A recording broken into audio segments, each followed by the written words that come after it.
So welcome everybody, nice to see you all. And our subject matter today is chosen by Laurie. And the subject matter is, what is it that you really want, correct? What do you really want? Okay, what do you really want? Tell me what you want, what you really, really want. Do you know what you want? Now I'm going to flip it, because she chose it. And she said, you know, what do we really want? I'm going to flip it around. What do you really want to be? What do you want to be? We associate ourselves so much by what we want. And what we want is normally a good love life. We want a good home. We want a good car. We want material things. Money, money, money, right? That's what we want most of the time. And when we go after those wants, it's not wrong to go after that. Of course not. We all need money to live, and we should live well. All yogis should live well. Because if you live well, you will be happy. If you are happy, you will share it with everybody else. So is it wrong? No. But when you focus so much on the material, it actually, what it does is it encompasses you and it covers you till you forget who you are and you become that desire. Rather than having control of the desire anymore, it controls you. So for example, I need money in order to be happy. If I have X amount of money, I'll be happy. And you're always waiting to be happy. So what do you want to be? Do you want to be very, very rich? Or do you want to be very, very happy? And this is the question I ask everybody. Oh, do you want peace? Because sometimes you can't be happy because we're human. Sometimes we're going to have bad times, isn't it true? But if you have peace, you will be able to deal with the bad times, and then you won't get hysterical in the very happy times too. Because, you know, bipolar people, any of you know about bipolar? They really suffer a lot because they get these 5 weeks where they're just like so extremely hyper and they do so well and they get into all kinds of addictions because they're so hyper. And then after the 5 weeks, they fall and they get really depressed. So you can imagine it's not easy to live like that. And most people, we're quite bipolar, most of us. You know, that's a term they've given, but I think most people on this earth, we're quite bipolar when we don't understand what we really want or what we want to be. We tend to do this with our minds, therefore always escaping peace. And then when you escape peace while you are living, when are you ever going to have it? When are you ever going to have it? It's too late when you're near your deathbed. Really, peace should be achieved when you're young, when you're able to live a beautiful life, and when you're older, and to live it so beautifully and gracefully, despite all the hardships in your life. And that's the way we should live. And when we leave our life, we can say, you know what, I've had great times and I've had terrible times, but boy, what a life. Yeah, boy, what a life. And I can say that now, so I'm ready to die anytime, but I don't think it's my time yet. But it's really nice. I think all of us should feel this way. I really believe this. And until I learned the yogic science, I didn't think it was possible. I really did not think it was possible. And now I know it's so possible. And if me with my crazy mind could still it, I think everybody can. Yes, I had a good head start because I had a father who was extremely spiritual and so loving, so loving. He never worried. I remember when he lost all his money. I was 14 years old. I don't know if I told you this story, but I'll tell it again. We were living in a big house, just been built, 52 bedrooms, by the way, because we lived with all his brothers. We lived in a joint family system. Really quite lovely to be brought up like that. And when I was 14, and they had 10 shops in Vietnam. My father was in tailoring at that time. And they had shops in Hong Kong, all over the world, because all the Army and Navy, because they loved Dad, they gave all the contracts to him. Anyway, he was in Vietnam, and all the 10 shops overnight were bombed. All of it, gone, everything. No insurance, because no insurance company will cover you. Millions, and they just built this big house. And I'll never forget, I was 14. I came home from school, And I heard my dad telling my mom at 5 o'clock in the afternoon, I was in my room and I heard them in the sitting room. He said, darling, don't worry. We came from nothing. I'll make it again easily. And we have this. We can get rid of it. And it stuck in my head. It stuck in my head. I remember that. And sure enough, it was the best thing that ever happened to the family because, tailoring business was really hard. My father used to measure everybody and, worked really hard. And the next step was, because they were so respected by the banks, they got a loan to buy this huge piece of land at a time when Hong Kong, they thought in 1967, that the communists were going to come. So all the land in Hong Kong went so low, and that's when they bought it. So, and today, and that saved them.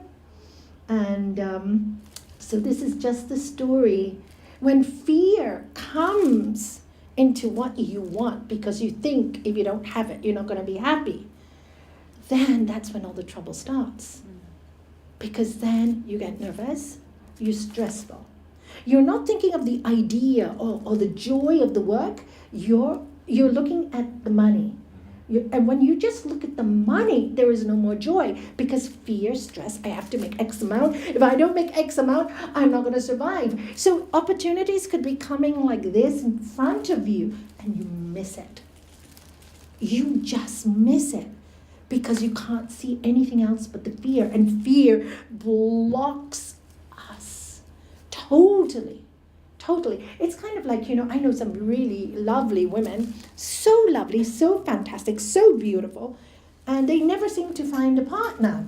It's just one of these examples, it may happen with men too. I just happen to know these 3 stunning women, and they never seem to find a partner. Why?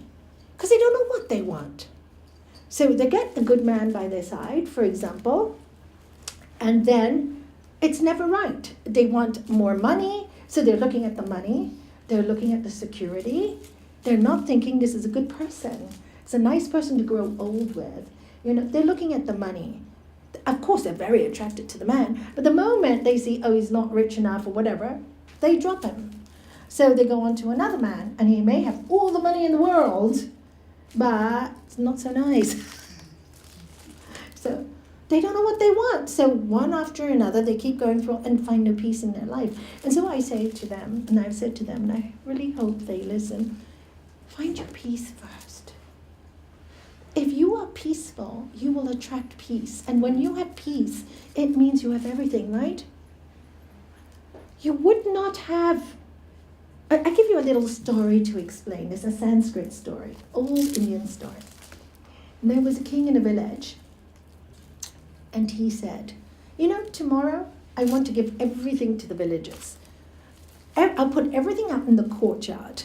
And anything that's in my courtyard, the villagers can come and take. Because they're always telling me that I'm not giving them enough. So I'm going to open my courtyard, put all these things, gold, silver, furniture, etc. And from 9 in the morning till 6 in the evening, they can take anything they want. So he sat there at 9 o'clock and he watched all these villagers running, just so excited, looking at, should I take this? And people fighting over stuff. At the end of the day, everything went.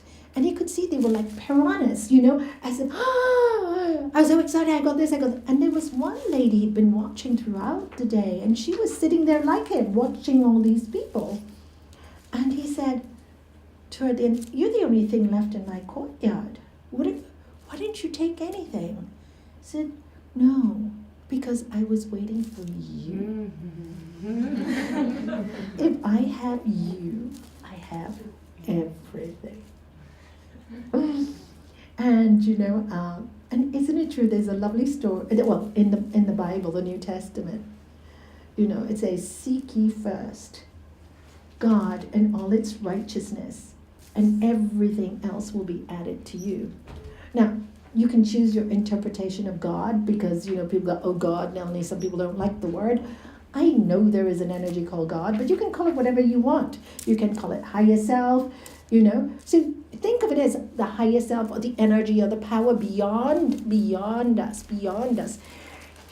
And how do you understand that this is what you would like? How would you understand? How can you convince your mind? Because the mind's always thinking in so much fear. If I don't have this, I'm not going to survive. If this runs out, I'm not going to survive. How do you convince the mind that there is something beyond your wants, your desires, that there's one desire beyond all the desires?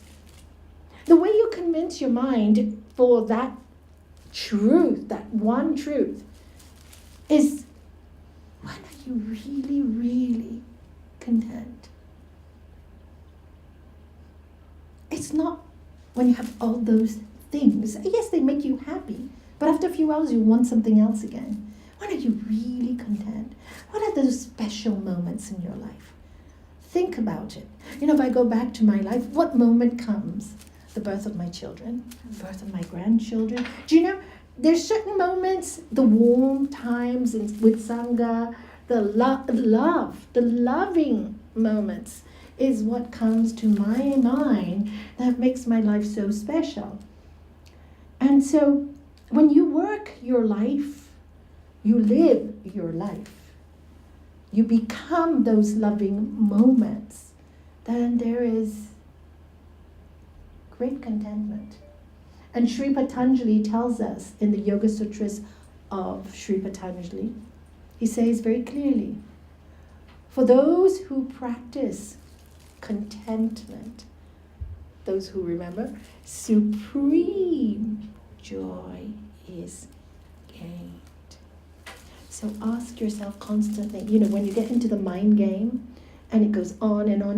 All know what it's like. It's a record that doesn't stop. It takes you over. It makes you perspire. It makes you nervous. It makes you get up at 3 o'clock in the morning with a panic attack. You all know this. I'm sure everybody's gone through it. And it's always about some kind of physical one. So change it to, what is it that I really want to be in my life?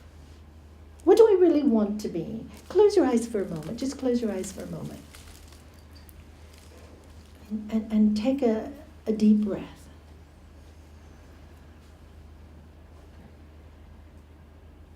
And exhale very slowly.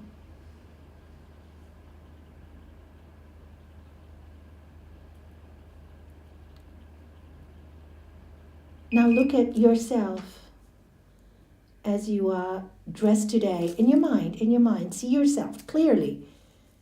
Your clothes, your face, look at your expression. Look at your expression.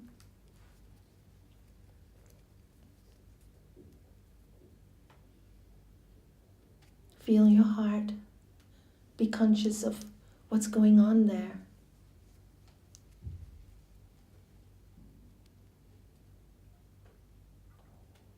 Are you peaceful?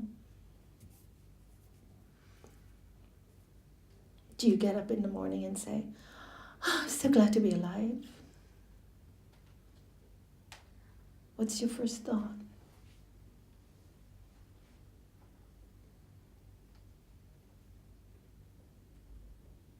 And now, see yourself as you are today and how you'd like to feel. How you'd like to feel when you get up in the morning. Inspired? Joyful? How would you like to feel? Would you like to be miserable, sad, fearful, spoil everybody's day? You want to be joyful. Ask yourself that question.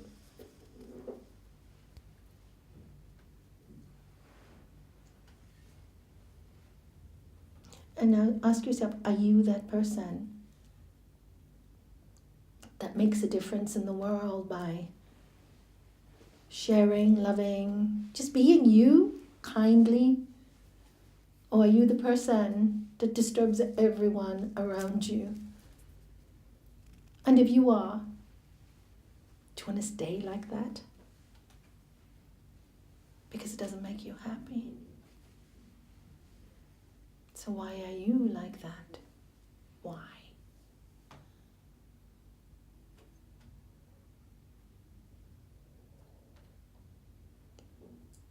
We were all meant to be diamonds. We're all meant to live a beautiful life despite what everybody else tells you? Are you doing it? Or are you living in fear? Choice is yours. Open your eyes. The choice is always ours. That's the freedom that we have. Never give that freedom away for weakness. We should be taught this at schools. Please teach your children. Fear is normal. It's part of our journey.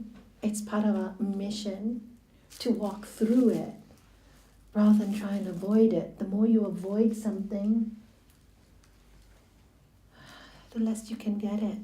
The more you avoid it, the more it persists. Have you noticed? You try to run away, it comes again. You try to run away, it comes again. Face fear headlong. And you can only face fear headlong if you believe and you trust. You have to trust. And this is the whole yoga practice. This is why I love to teach Raj Yoga. And because it gives you the tools on how to practice, how to develop that trust. Because the intelligent mind sometimes is the worst gift we have. Because it questions everything. It doubts everything. And yet, throughout the ages, we know the people that we respect are those who have conquered the mind and risen above it to be better than what life had given them. They may have had a small easel. I know many people who've had small easels, bad backgrounds. I sit and, maybe Steve, someday you can tell your story. He really had a really difficult time being brought up, so bad that his asthma was so bad, and left in the cold for hours. You see how they overcome the self-pity with their strength, and how he has risen above his background. His canvas was small, but he painted a beautiful picture, and then he married a beautiful woman like Karen. And today, now, they run a center in Coing. And from the first time I met them, so fearful, so angry, because so many things had happened to them. And today, they share their entire life with people. And they transform the pain into the world's gain. And it's obviously because they'd gone through such rough times that they can be such good teachers. Yeah, they can, because they've gone through it. They can understand the pain. And when you see so many people accomplish this, it's quite incredible. Last night I had in Gibraltar, I was talking in Gibraltar, and the topic was how to cause the least amount of pain during breakups. I met one couple and one lovely girl in all these years of counseling. And this lovely couple, they wanted to break up. They had two young girls, beautiful girls, and they're both yogis, both been to the yogas, they both took courses with me. But they realized she couldn't be with him anymore after 14 years. So last year, August, they came to see me. I think we had 6 hours together because it was very painful. Anybody had a breakup? It's painful. It's painful. And so we talked, and there was anger. Of course, initially there is always anger. But after the 5 hours, he said, I really understand, and he said this all last night, that you want to leave me. And actually it's the best thing. You're right. We've been struggling for 5 years, and I've been struggling so much to keep you, and you're struggling so much to stay with me, and there's so much tension. So maybe you're right. Yes, it's causing me pain that you want to leave me. I thought it was big of him. He was crying his eyes out when he said that. And he said, our focus is going to be on our girls, and we're not going to hurt any of them. And we'll split everything equally. They both didn't have much. But we'll do everything right. And then she said, don't worry about me. I know we don't have much. You need the home. It's a tiny home. You have it. And Mom will take me for a little while and things will work out. When you make more money or I make money, I'll get an apartment. This is 1 year ago, okay? 1 year later, she has her apartment, she has her job. They both came last night laughing and giggling, said they're best friends ever. And the kids are so happy. They have 2 homes. They were telling us all this, last night. And he said, I still think she's the most incredible woman in the world. And she goes, and I still will never marry you because I'll go back together with you because we're best friends now. And it was so lovely to see. So really, and they kept their promise to me, how they would not disturb the children's mind. Then I had another lady. So again, what did they want? What was their aim? Not to cause pain. Do you see? You have to know what is the really highest action in the world, not to cause any harm. That is the Yoga Sutras of Sri Patanjali, one of the first yamas, for those who are studying with me in January. The first yama is non-violence, no harm. And the second one is truthfulness. They were very truthful. I asked them questions, how did you treat your, how did you react? Tell the children. Did you tell the children right away? They told the children. I said, never lie to your children. Never lie to your children. They didn't lie. They explained their emotions. They told them what was going on. The children today are very healthy. And it just the highest order, then everything falls into place. And she said yesterday, the first few months obviously were the hardest, and he said the same. So they were very wise. You know what they did? They resisted seeing each other the first few months. Because it's still fresh, right? So you're still going to be angry.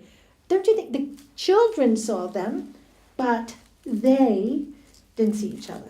And then after that, it got easier. The initial anger got better. They got easier and easier and easier until yesterday, the culmination was when they talked to all of us at the center.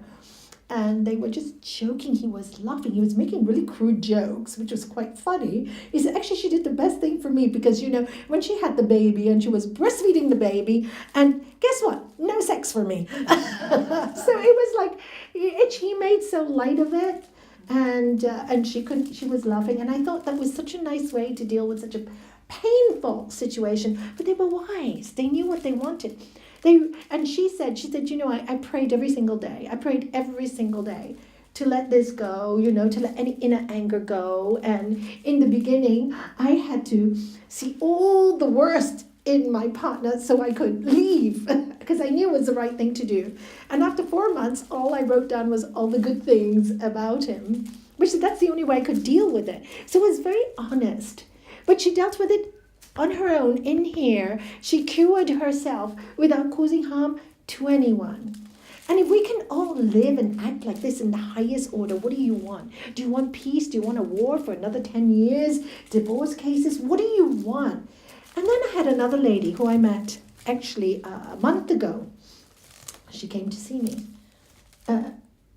She'd been married 30 years, 2 grown-up girls.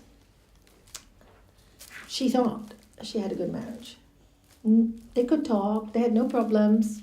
30 years. She noticed that her husband was a little cold the last month. So he had to go on a business trip. He came back and she goes, maybe I better ask him this question. And she said, are you having an affair? And she said the moment she asked the question, she regretted it. She said, I don't want to know. But it was too late. She said it came out. And he said, no, but I need to tell you something. And she said she really wished she could just never had asked the question because she knew it wasn't going to be a good answer. And he said, I really, I'm not in love with you anymore. I need to leave. And it was a shock. It was a shock. Thank God her 2 girls, one was in university and the other one was on holiday. So lucky they weren't home. So she was very angry initially. And then she said she went to the airport to pick up her daughters and she had her dark glasses on and she had a sad face. And then the daughters obviously knew something was wrong. So when she got home, the daughter said, Mom, something is wrong. Tell us what is wrong. And then she said, well, this is what's happened. And then she saw the children. They're grown up, but they were crying. They were suffering. And then the next day she got up And she said, I was crying, and then I saw my children were just so unhappy for me. Not only were they unhappy for me, look at this, but they were so angry at their father, who has always been good to them. And she said, I can't do this to them. I can't do this to my kids, and I can't do this to my husband because I have to be truthful. Look at the truth. Do you see how truth is so important? So ask her, what do you want? Do you want your ego and your children to battle with the father that they loved all their lives? Or do you want the truth to come out and say, I'm having an egotistical problem. And really you have a good dad. So what do you want to live with? Those are the questions you have to ask yourself. And then peace comes. So she decided, no, she was not going to do this to her girls. So she told them, you know what? I will cry. I will feel the pain. But your father's been a wonderful father. I want you to talk to him. I don't want you to suffer. It must be something. I have to be responsible also. And I have to be responsible for this breakup also. I can't blame it all on him. And this is 4 months. Yesterday was 4 months when she gave the talk. And she said, it's the best thing I've done. And you look at her face. She's in pain, but she's glowing. She was glowing. She was talking, wasn't she? Yeah. Les, you were there yesterday too. Wasn't she just looking so glowing? And it was amazing that she was going through so much pain. But because of her reaction with so much love, she got so much respect. So much respect. And she said, guess what? I even called him yesterday because he had the flu and I was worried about him. So we're talking. People are trying to create problems, and I'm just not listening to them because all my friends are saying, so-called friends are saying, you shouldn't treat him so well. He did this to you. And she said, no, he gave me 30 good years. Do you see how you can change your life by the way you think? So the question you have to ask yourself, anyway, they both got a tremendous applause last night when they finished. And I just thought it was, we talk about being good, doing good, but how do we live it? And this is why I said, change what you want to be. How would you like to be looked upon? Respect? Oh no, not again. Get him or her out of my way, It's the same old sad story. Is it wrong? Is it right? No, it isn't. It's just the way the world runs. But spiritual knowledge is having the ability to go above it all so that you can live a good life. Why would you study praying and spirituality and meditation and if at the end of the day you end up more bitter than you started? Then don't bother. Because a lot of people are very clever today in spiritual jargon. They say all the right words. Oh, we are all one. Next moment, turn them back. Oh, what a bee, They swear. And I go, what was that all about? It's so untruthful. You're living such a lie, but where are you living it? In your own head. You have to live with yourself when you go to bed at night, when you're angry, when you're having all these thoughts, horrible thoughts about everybody else. Eeks, you are in hell. And nobody's created that hell for you but your own mind. And then because your mind is so sick, you start blaming everybody else for your sick mind. And yoga is the science about getting the best out of yourself because we're all... We say it, we're all one. We all come from the same source. We are all creatures of love and light. Yeah, then behave like one. It's easy talk comes cheap. Anybody can talk. Anybody can, oh, I love you, you should know better. Then show me you love me. It's very easy to say, I love you, and do nothing for that person, isn't it? It's the easiest thing in the world. Oh, I love my kids. Just leave them with a nanny 24 hours a day. Easy to do. Who can't do that? That's not love, that's selfishness. Oh, I spent so much money to get rid of them in boarding school. And the kids come to me 10, 20 years later, totally disturbed. And for the rest of their life, they have to make up, try and find themselves. As spiritual people, we have to stop the tide. We are the ones that have to make the change. And the moment it's really not nice when you look at yourself and you find out, oh my God, I'm not a good person. I'm really kind of feeling sorry for myself all the time, because that's what I realized at 33. But I didn't spend any more time or waste any more time at 33 thinking poor me syndrome anymore. I go, oh my God, I need to change myself fast. It's 33 is really late in life. But I'm so glad I started the journey because it took me a good 15 years to forgive a lot of stuff. It took me that time, really it did. You know, there was some stuff I couldn't let go for. I really remember the day when somebody had caused me so much pain, and I must have been about 45, and they caused me pain when I was 20-something. I started practicing at 33. And the day I saw that person, and all I felt was love and compassion, I said, thank you, God, for this practice. Because who's at peace? Me. And when I see the person who's hurt me and I'm not angry, who's got the power? I do. It's such an incredible feeling. It's the best feeling in the world not to feel that anger towards anyone. And then you realize, oh my God, so I understand now why you caused me so much pain in my life. I really understand now. Because if it wasn't for you, I wouldn't have gone on this path. And if I hadn't gone on this path, I wouldn't have known this freedom. Whoa, what an incredible journey we're living. So the people who hurt us most are really the people who are our best gurus in the world, because they push us to look further into ourselves. Further into who we really are. What is life all about? It's, we're going to be here for a short amount of time. You're not going to spend it being miserable. There's enough sorrow in life to make you miserable anyway. People you love will die. You're going to feel sad, Things will move on. You're going to feel sad. There's enough to deal with without dealing with all this extra stuff that we create. There's no God punishing us. God is love. For me, God is love. It gave us all these things to play with. Play.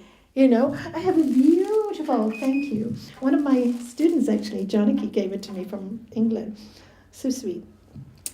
Yellow topaz ring. It's really beautiful. It's to play. I wear it. I enjoy it. Every time I wear it, I think about her love. And then tomorrow, if it gets lost, it gets lost. It's a joy. It's a thing. If somebody wants it, I'll give it away. In fact, I actually gave me a necklace with it, and I made the ring out of it, actually. And it had 2 stones. I took 1 stone and gave it to my daughter and made her a ring. So 2 of us can enjoy it instead of 1 in a necklace. Do you know what I mean? Because topaz is supposed to be very lucky, by the way. So going back to the subject, play, enjoy what you have. Tomorrow it may not be here, but it doesn't matter. You enjoyed it. You enjoyed it this moment. And even the painful moments, when you have painful moments.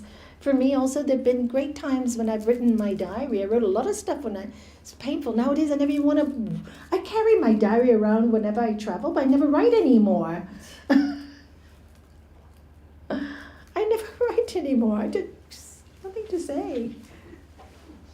Do you know, but when I was sad, I wrote all these things down and what I needed to change and there's so many stories, And I look back on my diary now and I go, oh, was I really like that? I go back 30 years ago, one of my diaries I found the other day, I use words like hate this and I hate this person. I can't, is that me? No wonder I was so miserable.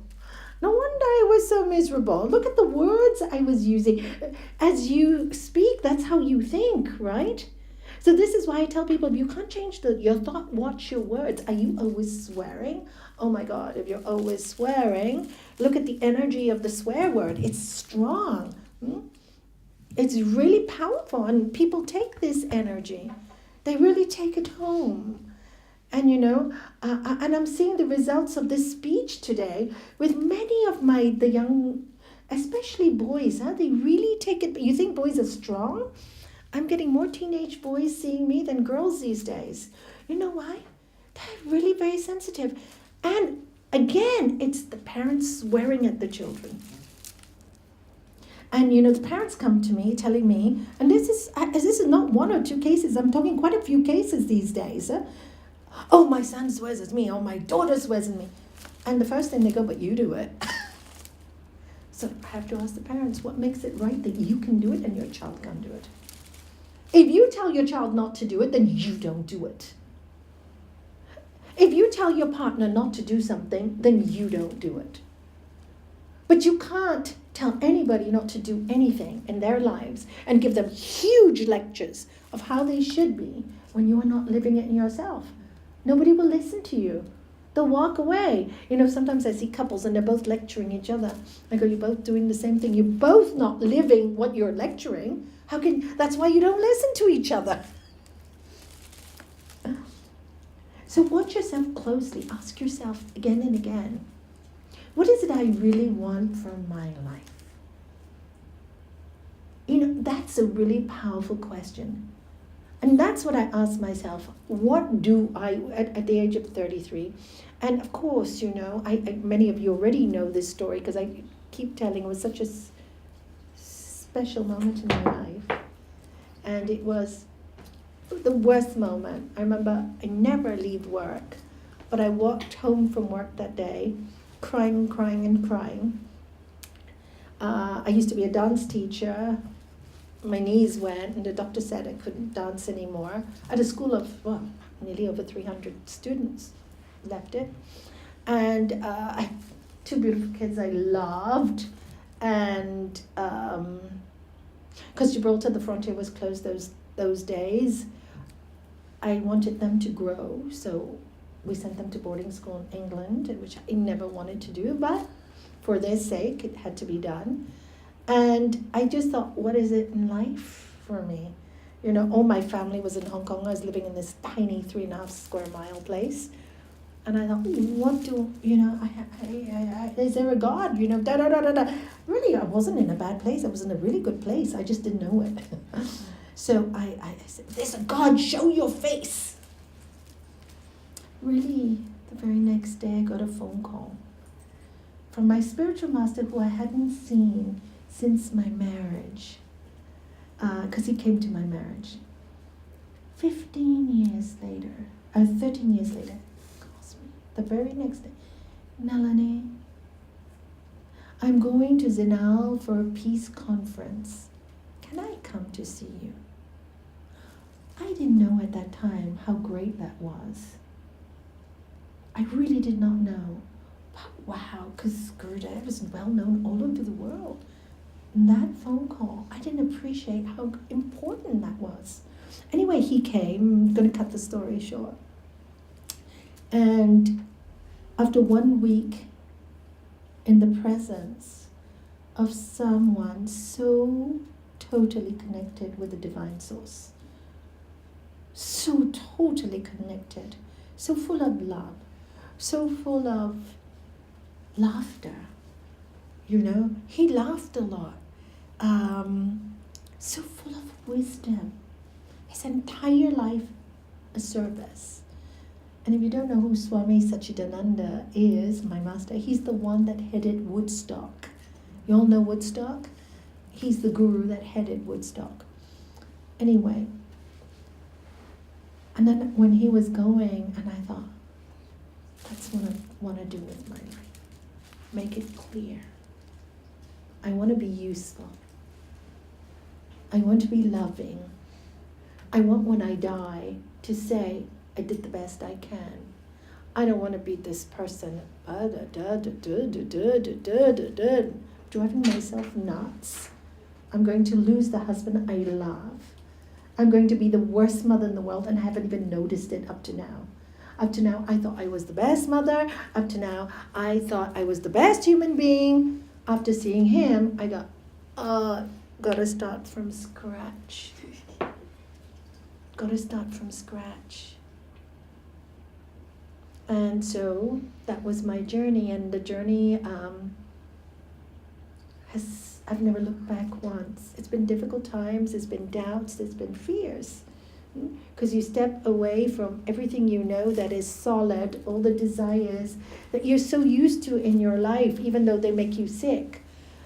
And then you transcend those desires to a realm, a dimension, a subtle dimension to your soul. You touch your own soul when you change. Or you can say you touch the God within, because that was, I want to know where God is, if there is a God. At that time, my version of God was heaven, hell, and all that rubbish. But through the process of meditation, through the process of study, through the process of questioning, I questioned a lot the first 5 years, but I kept on meditating, And I just thought, my master gave me the most important instruction, and I will give it to you again and again and again. The instruction was, purify your own mind. Love wherever you are. When you are ready, God will use you. That was the instruction. So what was God? But the essence inside me. Essence inside all of us. We all know that. That's why you're all doing spiritual practices. We just call it by different names. What does it matter, the name? That's why I love to call this God the Lord of Love. Because that's what it feels when you love. When you wake up in the morning and you love your life. For me, that's God. When something goes wrong and you get a bit irritated and you laugh at yourself, oh, I'm human. I can get irritated, but I'm not going to dwell on it. Take a few deep breaths and that's it, done. I said my piece, I got irritated, I'm done. There's no bad feelings. It's like you're constantly cleansing yourself, constantly washing, and no guilt, because we're human. Remember, we're human. We're very human, and that's what we can't forget as well. So this is why we need to be so grounded on this earth, because this is where we are. We are, in a way, body, the mind is ours. It's all, yes, very real. But at the same time, it's all very unreal, because it's only all temporary. It's all temporary. We all going to walk away from this body one day. So it is really temporary. That is the truth, and nobody can take that truth away. It's the only one truth we know in our life. So ask yourself, what do you want? What do you really want? And then set the impression there in your head. It will take you many years to achieve it, but do not worry, because there is no better work in your life than transforming yourself, fixing yourself. Who benefits at the end of the day? You and everybody else. There's nothing to lose. But you keep on thinking you want all those things. May you get all those things you want anyway. I think everybody should get everything they want anyway. But I think you do when you achieve peace. I've got everything I want. And tomorrow if it should go, I still have that inside of me. Because I am not Melanie and all the things that she has. I am not that ring. I love it, I use it, but I'm not it. I'm not this body or this hair. It's all on loan. I don't know if I'm old, I'm going to lose it or get sick. I have no idea.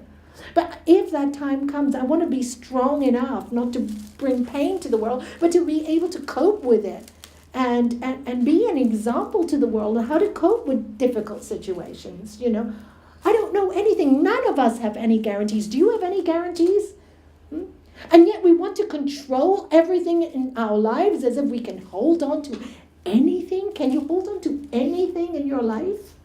And the more you hold, the more it escapes, the more you scream, I need, the more, stressful, what a life to live. Panic, fear. Of course we're human. Of course we're going to feel fear. But there are ways out. There is a way out. And the way is inside of us, each one of us. It's in here. I can share whatever I know. And I'm so happy to share whatever I know. But I can never do the work for anybody else. And this is why, in spiritual things, a lot of people come in the beginning. But when you talk about the work, we get a handful that will work. It's hard work working on yourself, isn't it? It's really kind of hard work. But it's the best work in the world. Once you get over the initial stages, wow, you say, why did I do it? Why did I waste my life on so much rubbish? So much nonsense in my head. This small stuff that, so much nonsense. And half of it has no value. And 75 or 80%, or even 90, I would say, of the things that you fear when you get up at night with your nightmares and thinking, what if this should happen? Never come to pass. Do you know that? They never happen. It's just all the fears that we're taught to fear. We're taught to fear. So the real spiritual knowledge is getting to the grips of your fear, looking at it and getting out of it. Get yourself out. Get yourself out. I did. And I think it's the best thing I did. It's not easy. I will not lie to you. And this is why I love the yoga science. It tells us so truthfully, you have to practice for a long time without a break and with all your heart. You can't stop and, this week I feel really good, so meditate for 1 week, or I'll, think good thoughts for 1 week, and next week back to normal. It doesn't work like that. You have to do it every day, every day, every day, every day, every day, every day. And then one day you get up, you are your practice. You don't have to practice anymore if you don't want to. You become the practice. It's kind of like, all these people who deal with computers, right? And I'm so bad with technology. And, whenever an expert comes, like David did the other time, David, I've had this problem with my computer for weeks. And he comes and da-da-da-da-da-da-da, done. It's done. What? 5 minutes? And I've been weeks worrying I have to call a technician. Just saved me 50 euros. Thank you. So that's what I mean. When you work a long time with something, you get really good at it, right? You don't even have to think about it. But because I just use my computer just to answer emails, I don't even have time sometimes to look at Facebook. Just to, really basically, my computer's for my emails or sending out notices to people. I don't have time to look at all this stuff. I'll never be an expert at it, but neither do I want that. There's smart people around. Why do I need to be smart at it? You see, it's also knowing what you really want. There's so many experts in this world. And isn't it great they're there? Isn't it great that they're there in our lives? So we don't have to feel that we have to know everything in order to be smart. The only thing we have to do is focus on how we want to live our life. And each one has a gift. You're given a gift, each one of us. There's not one person I know that doesn't have a gift. Okay? So, build up on your gift. Okay, you may not be the best in it, but build up with whatever you have. Work on that. Be creative. Be creative. This is your gift. Use it. It's too late when you die to use your gift. Use it while you're alive. Share it while you're alive. You can help so many people. And most of all, you start to like yourself. And that's really fun. Because most problems start from ourselves. If we don't like ourselves, how are you ever going to like anybody else? And this is why I love the second commandment, which says, love your neighbor as yourself. So if you can't love yourself, you can't love anybody. It's not that anybody's making you angry. It's yourself you're angry at. If you're not angry with yourself, nobody can make you angry. So make friends with you. Start to like your good qualities, who you are, what is good about you. And if you make mistakes, start to forgive them too. It's equally important to constantly tell yourself, I'm really, really sorry I made this mistake. And tell people when you make a mistake, don't be so proud. Immediately go to them and say, I am sorry. I am really sorry I made this mistake. Forgive me. It's done. No stuff in the mind. It's the ego that doesn't want to say it. But once it's said, it's done, it's finished. It's out of your head. If they want to accept it, great. And if they don't, it's their loss. Really, it is their loss. If you say sorry 100 times to someone and they don't want to listen, I tell you, just drop them and walk a mile away. Because then you'll feel guilty for the rest of your life and there's no need to. You really are sorry. Why do people want to torture somebody who's really sorry? It's hard to say sorry in the first place. So, watch what you're doing with your life and, and don't live on guilt because that makes us sick. We never grow if we have guilt in our minds. Oh, I did this long ago and I was, okay, you're not bad now. All the greatest masters, Eckhart Tolle, what does he speak about? The power of now. Wayne Dyer, what does he speak about? The power now. Louise Hayes, what does she speak about? Power of now. My master, Sri Swami Satchidananda, did not call it the power of now. He said, live every moment beautifully. Live every moment. Same thing, power of now. Language has changed. Same meaning. Because it's only now, and if you study about karmas, it's really very, very interesting. Well, it's the Buddhist saying, right? If you want to know why your present is the way it is, look at your past. If you want to know what your future is going to be, look at this moment. Look at this moment. Because it's what you do this moment that will create your future.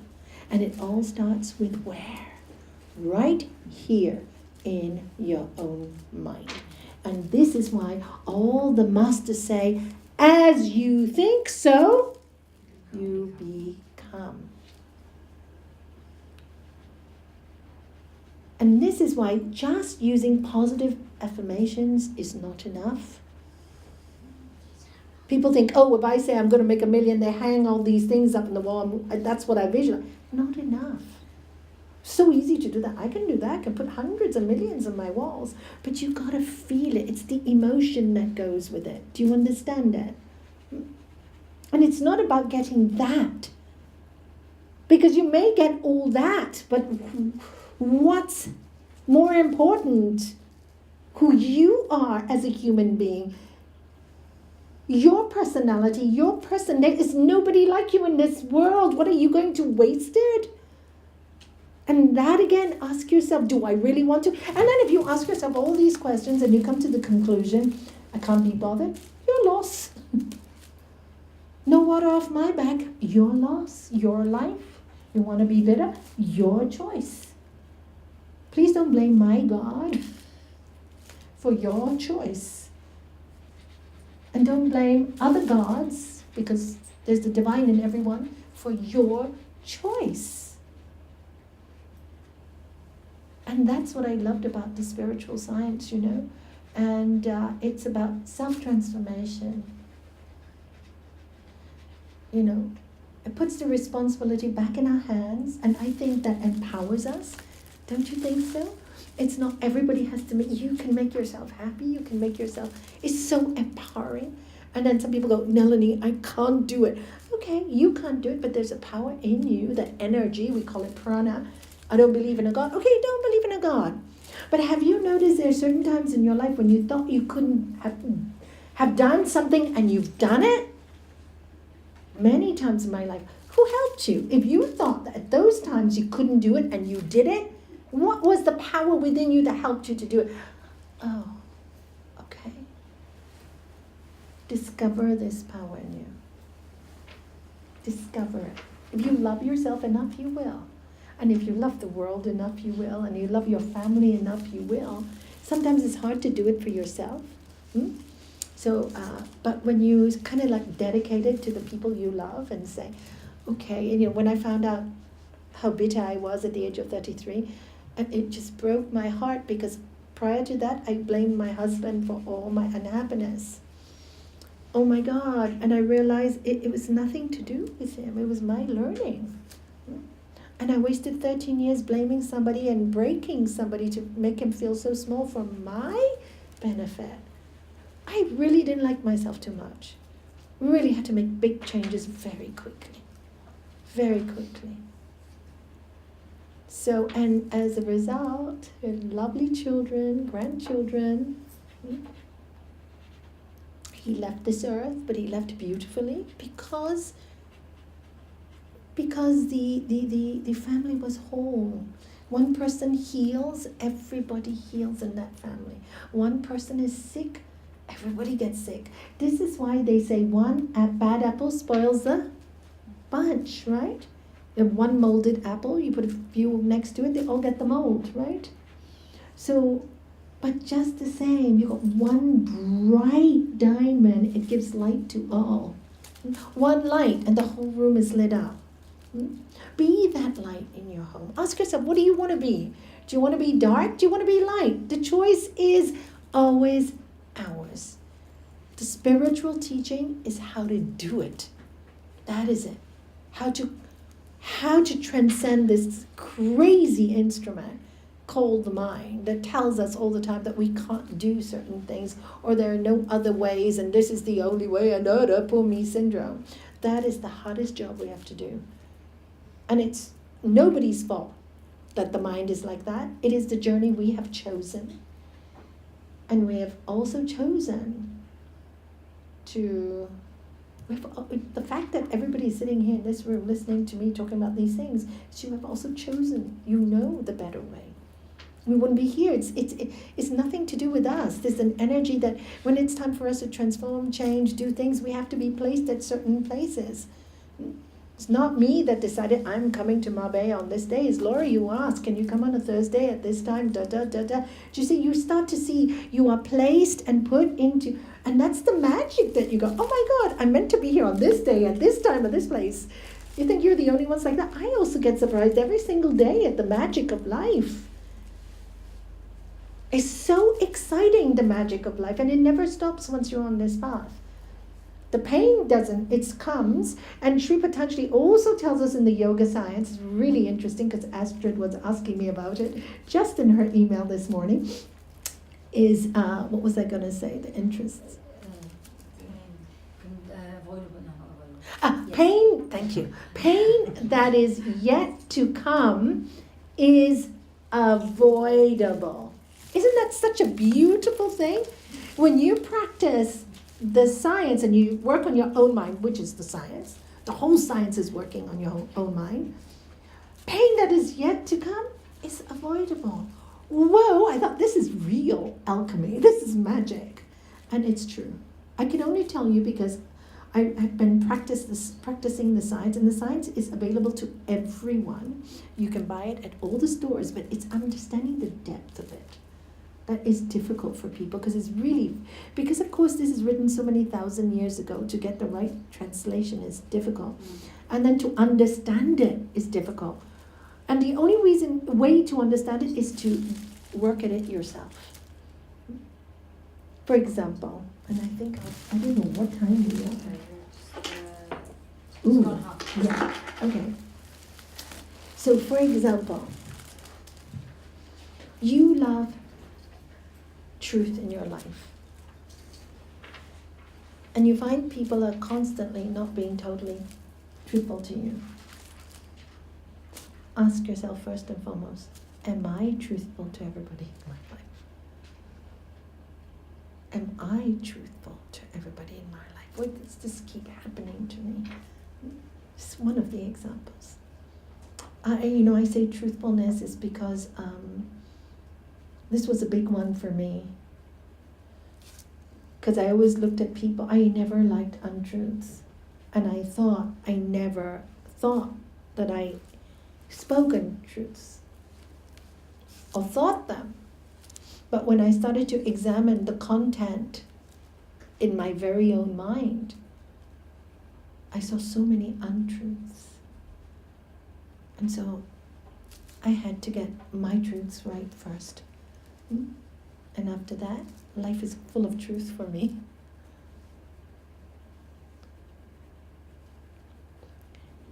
On this path, it is really, really important to spend time with the right type of people. All the saints and sages say it. Why? Because when you're with the right type of people, your mind is elevated. You think nice thoughts. You're actually living the moment joyfully because you're with nice people. So it's really important to be with high-thinking people. And I mean, by high-thinking people, I'm not talking about intelligence. I'm talking about emotional intelligence. I'm talking about kindness. I'm talking about goodness. I'm talking about generosity. I'm talking about love. I'm talking about these kind of things that are so special in our lives. And these days escape so many. For what is life when if you cannot get up with a song in your heart in the morning? Why are we here? It's a drudgery, right? But when you can get up with a song in the morning and you ask yourself, what do I really want?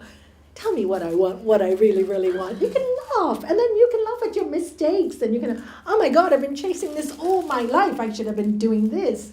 You know, it's kind of the girl yesterday who spoke, Jelaine was her name. I can say it because she spoke in front of everyone. You know, I'm so used to not saying this or not saying that, but she was saying, she said, you know, in a way, she said, even though she was so pained, she'd never in her life traveled alone. Never. And she was petrified of traveling on her own. She'd been with her husband 30 years, right? And before that, her parents. So her, like I said, her daughter went back to university. And she decided one day, I'm going to go. I'm going to England and I'm going to see my daughter on my own. Because my husband can't go with me anyway. I'm going on my own. So she said she was petrified. She went to England. She took the train, saw her daughter. Came back, and she said when she came back into Gibraltar and she had her trolley bag with her, and she was saying to her mind, yes, it's such a good feeling, isn't it? And she said for 30 years she was been petrified to travel on her own. And she said, in a way, you know, I have to thank him for leaving me, because I would have died without ever traveling on my own. Because I wouldn't do it, you know. And she goes, and now I'm thinking all the things I can do that I haven't never done. So why should I be angry with him? He's treated me so well, you know. And I told him I don't want a war. I don't want to go to lawyers. And then because I've said that, he said to me, don't worry, the kids are going to get so much. You're going to get so much. And she said, but I don't need anything. I have my own job. Oh, I just love this. Do you know? Where do you see this in the world? That's why I invited them to speak last night. I have never in my 30 years met a couple like that and a girl like that. I've never. So when she came to see me that day, when I started to tell you the story, and she said, I'm in a lot of pain. And then she started telling me all these nice things. And I go, you don't need me. You're amazing. She said, me? Amazing? And I go, you are. I said, you know, my 30 years of counseling, I have not met anyone like you. You are an example. You don't need to study spirit. You are spirit. You're forgiven. And look at, in your pain, all I can tell you is the pain will take time. That's the only advice I can give you. It will take time, but you're handling it perfectly. And she go, one day it'll go, Nelly. I said, not the way you're doing it. It's going to go quick. And not only that, you will see all the gifts you're going to get on the way. And already she's getting the gift, because yesterday was the first time she spoke in public also in her entire life. And she started off by saying, I'm not as intelligent as these two people, so I can only speak from my heart. And I didn't say anything. She got a huge applause at the end. And I said, any questions? And one person in the audience put up her hand and she said, I want to tell Jelaine. There's nothing. She spoke beautifully. And she should not put herself down, because she was a great speaker. So second thing she's done, because her husband has left her, and she could see the good in it. And there's going to be lots of good things happening to her. That the only thing is, I'm very sorry for him, because I think he's going to realize one day what a diamond he left. But that's life. We make our choices. Everybody makes their choices. So I hope, I really hope you find out what you want. Make it really clear. What do you want to be in your life? How you want to be. The best you can. And make a decision to start on that path. I wish you a lot of courage, because you need a lot of courage. A lot of courage to face yourself. Not so easy. I wish you so much courage. And I know God is with everybody, because it lives in our heart. It lives in our hearts as love, unconditional love. And I hope you touch that love at least many, many, many times before you leave this earth. Many, many times.